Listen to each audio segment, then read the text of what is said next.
what advice would you offer those here, the young artists here, who might want to get the attention of a record label or a development producer or management? Like, what, from your perspective, can you say to these students who are still in a program as they prepare to enter the real world and come out? I'll start with the artist side, right? Have you all heard of that? Heard that song "Roxanne" that's out now by Arizona Zervas?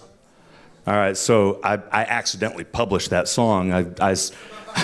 I signed this girl who was actually interning for me, and she was trying to be a song. She didn't know she wanted to be a songwriter, but she was writing these hooks, and I thought, well, man, I think they're pretty good. You know, I'm a country guy, but I think I've got connections in LA. So I connected her. I did a co-publishing venture with a company called Prescription in LA, and she went out there, and literally in October she called me and said, "Hey, have you heard the song Roxanne?" And I said, "By the Police?" And she goes, "No, it's a new one." And she said, "It's blowing up on TikTok."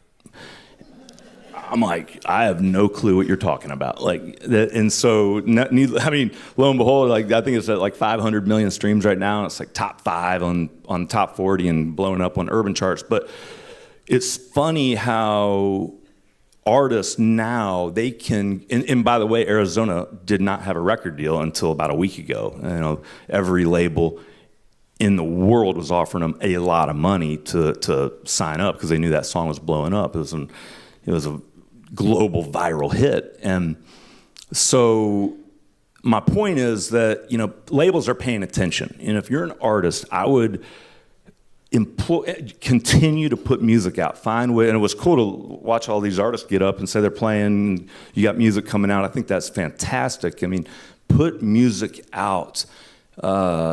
And try to find playlisters if you can. I mean, I know with the DSPs and Spotify, Apple, Amazon, they're really hard to find. I mean, they try to be invisible, honestly, and that's where record labels and guys like, you know, we're able to track these people down so we can get songs pushed on big playlists, because then labels are paying attention to the analytics, right? So they're looking at the data. You can see how many songs are being skipped, or how many times it's being skipped, how many times it's being saved. I mean, it's real live stuff, and they know exactly what regions it's being played in. You know, they've got all the labels. Every one of the labels has some researcher looking at data.